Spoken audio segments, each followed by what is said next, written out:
This is Delta Mission Control. We have entered the planned 10-minute built-in hold, and preparations for launch continue. In a few moments, Launch Conductor Scott Barney will poll the launch team for the final go to pick up the count.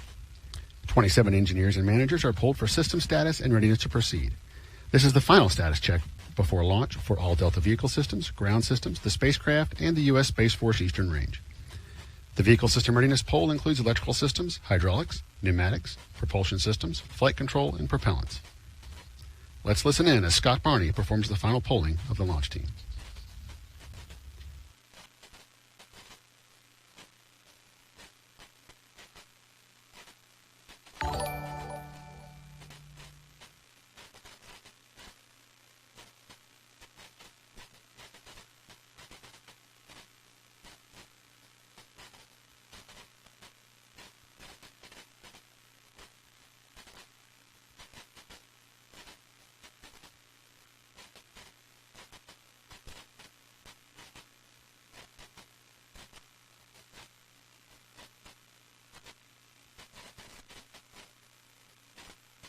Status check to proceed with terminal count. First stage systems, propulsion. Go. Hydraulics. Go. Box. Go. LH2. Go. Second stage system locks. Go. LH2. Go. Electrical systems airborne. Go. Ground. Go. Facility. Go. RFFTS. Go. Flight control. Go. COM. Go. GCQ. Go. Operations support. Go. Pneumatics. Go. Umbilicals. Go. ASGAS. Go. ECS. Go. Redline monitor. Go. Quality. Go. Op safety manager. Go. ULA safety officer. Go. Vehicle system engineer. Go. Anomaly chief. Go. Range coordinator. Clear to proceed. Launch director. Launch vehicles ready to launch. minus 6 minutes. Mission director. You have permission to launch. Proceeding with the count. MEQ establish swing arm, lock pins pulled. Active. Polling is complete, and the launch team has given the go for launch. The countdown will resume approximately 2 minutes from now, but before it does, let's walk through the final checks we'll hear from the launch team. At T-minus 4 minutes, and counting, the team will enter the terminal count and begin securing the second stage liquid oxygen tank. At T-minus 3 minutes 32 seconds, booster liquid hydrogen and liquid oxygen tank securing is started, which includes closing the propellant fill and drain valves. Also at T-minus 3 minutes 32 seconds, vehicle transfer from ground facility power to its own internal battery power will be complete.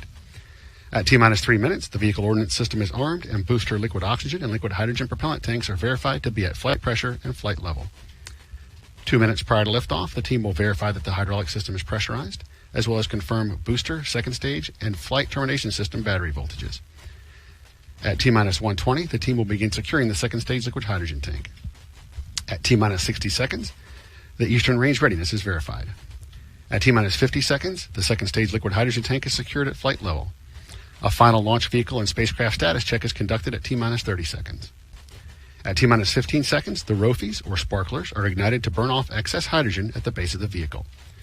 At T-minus 7 seconds, the starboard engine ignites, followed by the core and port engines.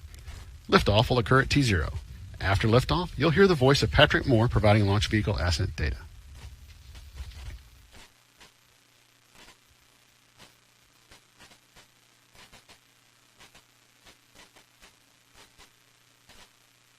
Hold at T-minus 4 minutes and holding. We anticipate releasing the hold in just a few moments.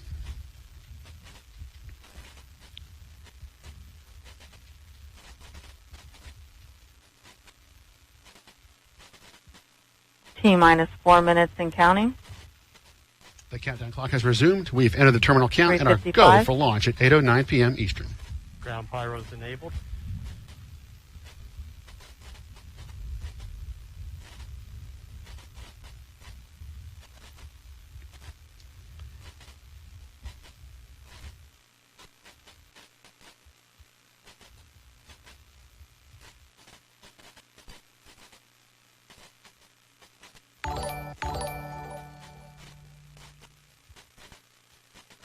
$325. Second stage lock, secure at flight level.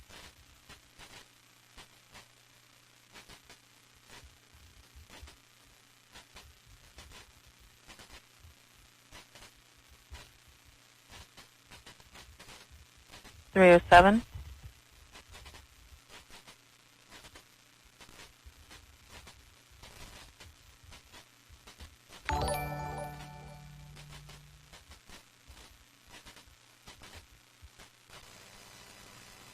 T-minus 2 minutes, 49 seconds.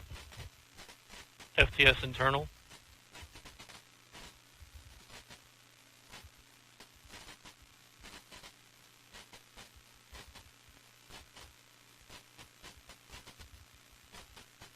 CBC locks at flight pressure and flight level.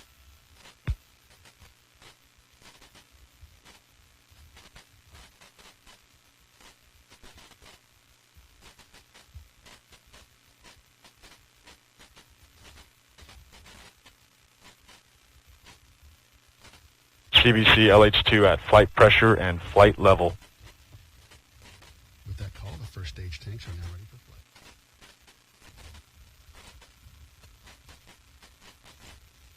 T-minus 2 minutes, 159.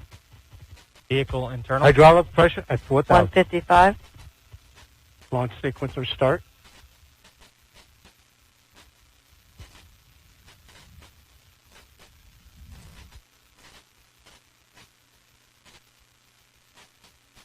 $140. FCS launch enable. $137.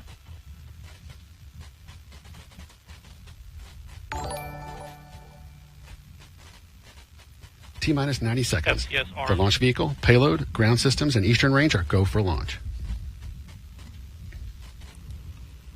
$120. FCS count started. OCUs armed.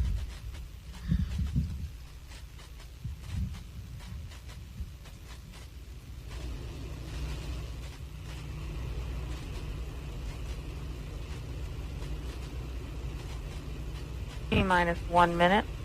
Engine step box go. Rock, report range status. Range green. 50 seconds.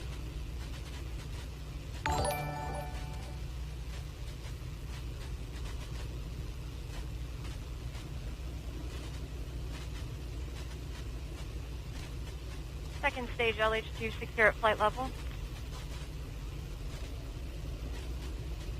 30 seconds. Status check. Go Delta. Go NROL 44.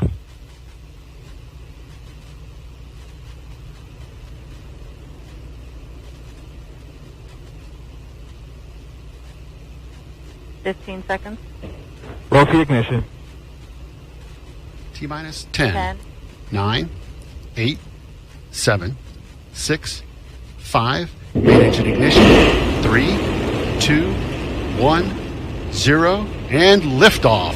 Liftoff. The United Launch Alliance Delta IV Heavy rocket carrying the NROL 44 mission for the National Reconnaissance Office. On all three R6AA engines look good in full thrust mode. Now 15 seconds into flight, vehicle's begun the pitch over maneuver. Body rate response look good. You are hearing the voice of Patrick Moore providing launch vehicle asset data. 25 seconds into flight, engine operating parameters continue to look good. Body rate response look good. Now 30 seconds in. Standing by for core booster throttle down momentarily. And core booster has begun throttling down as expected. The partial thrust level, engine response looks good. Core booster has achieved partial thrust level as expected. Now 50 seconds into flight. Engine operating parameters continue to look good on all three engines.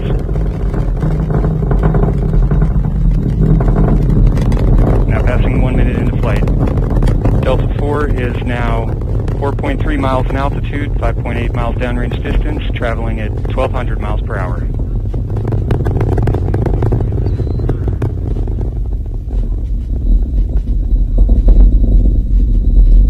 And at 1 minute 20 seconds into flight, vehicle is now passing through max Q, maximum dynamic pressure. Vehicle is also passing Mach 1. Delta IV is now supersonic. Engine operating parameters continue to look good on all three boosters. Port and starboard booster in the full thrust mode, core booster in the partial thrust mode.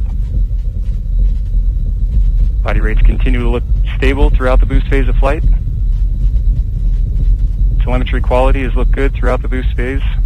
Now passing 1 minute 46 seconds into flight.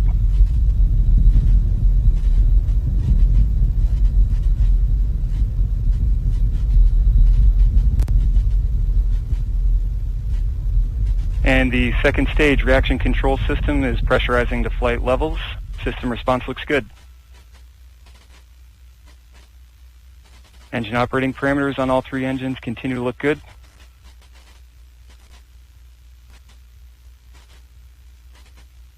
Body rates continue to look stable. Vehicle has now gone to closed loop guidance. Seeing some correction in the attitude as expected when vehicle switches over to closed loop guidance. Now 2 minutes, 37 seconds into flight, approximately 3 minutes remaining in boost phase of flight. And the Delta IV rocket now weighs just 1/2 of what it did at liftoff, burning propellant at a rate of almost 5,000 pounds per second. Body rates in roll, pitch, and yaw have nulled out nicely now after the closed loop guidance switchover. And vehicle is now passing Mach 5.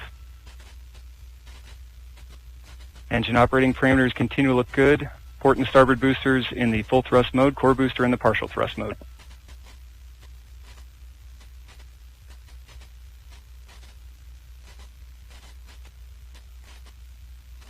Vehicle body rates have damped out nicely now as the vehicle is continuing in the latter part of the boost phase. Approximately 30 seconds now remaining until port and starboard booster engines cut off.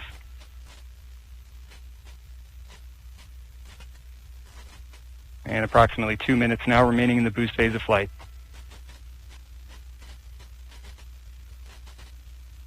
And standing by for strap-on engines throttle down. And strap-on engines have begun throttling down in preparation for engine cutoff.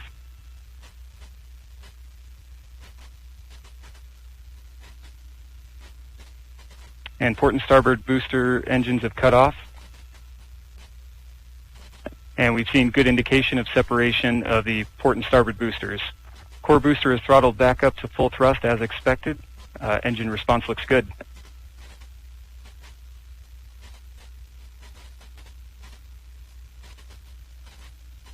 Now 4 minutes, 20 seconds into flight.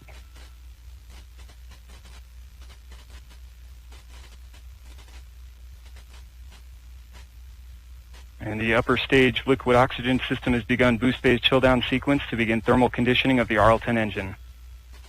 And approximately 1 minute now remaining until BECO.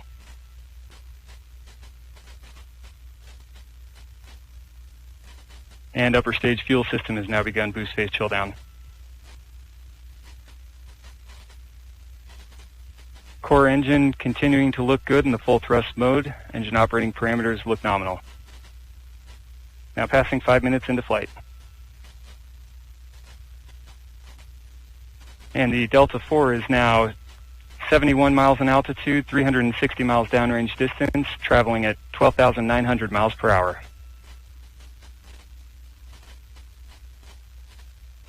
And approximately 10 seconds until core booster throttle down.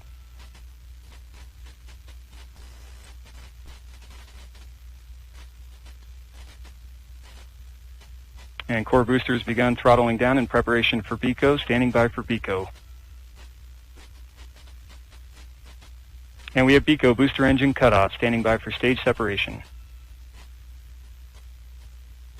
And we have good indication of separation of the first and second stages. Nozzle extension on the RL-10 is deploying. We have pre-start.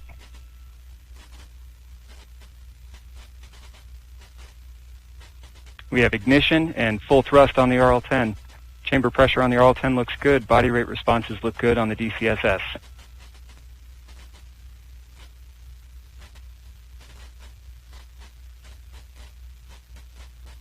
Now passing 6 minutes, 15 seconds into flight. Engine operating parameters continue to look good on the RL-10.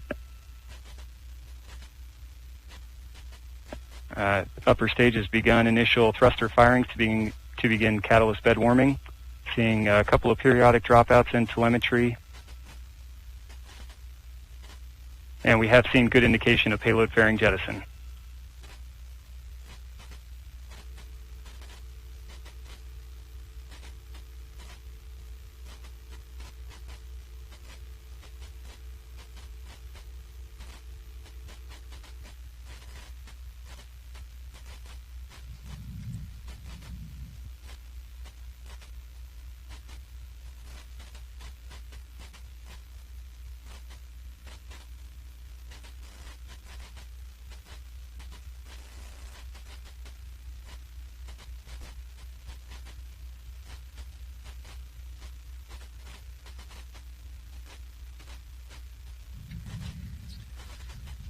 As you just 7 heard minutes, with that 20 call seconds. for payload fairing jettison, that will wrap up this evening's live coverage of the broadcast.